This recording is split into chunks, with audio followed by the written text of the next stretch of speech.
है र one by one. So first kurta set चाहिँ हो यो है, अघि पट्याएर खोल्दै पटाउँदै भइसक्यो गाइस हेर्नुहोस् है।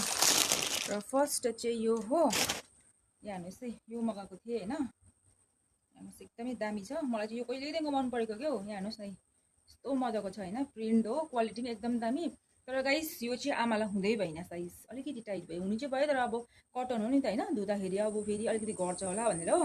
त्यही भएर यो कुर्ता चाहिँ बहिनीलाई पनि पुरा मन पऱ्यो अरे हो, अन्त बहिनीले राख्ने अरे। त्यही भएर त्यो चाहिँ बहिनीले राख्छ है। यसको सलवार चाहिँ यो यस्तो छ होइन, प्लेन छ, कलर चाहिँ एकदमै दामी छ, यो मुनिको यस्तो छ है।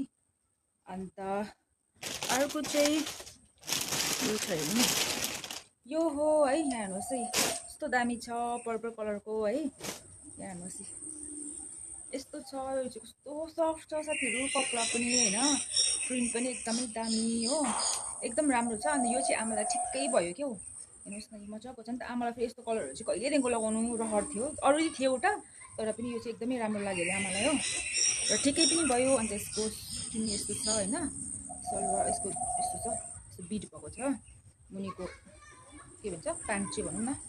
र यो चाहिँ आमालाई ठिकै भयो, यस्तो आमाको लागि यो हो है। अन्त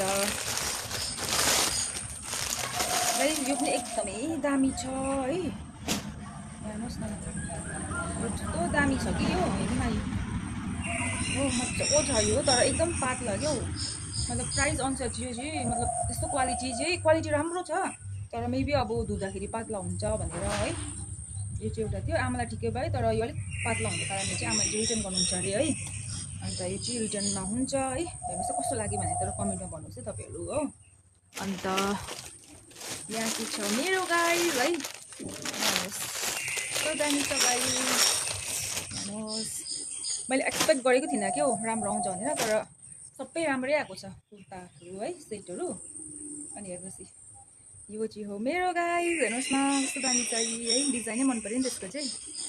अन्त यो चाहिँ हो मेरो है, पिङ्क, लाइट पिङ्क, अलरेडी एउटा डार्क पिङ्क त छ मगाइसकेको छ, त्यो चाहिँ म डाइरेक्ट हजुरहरूलाई टिकाको दिनमा लगाएर देखाउने हो है। यो सबै दसैँको लागि मगाएको नि त।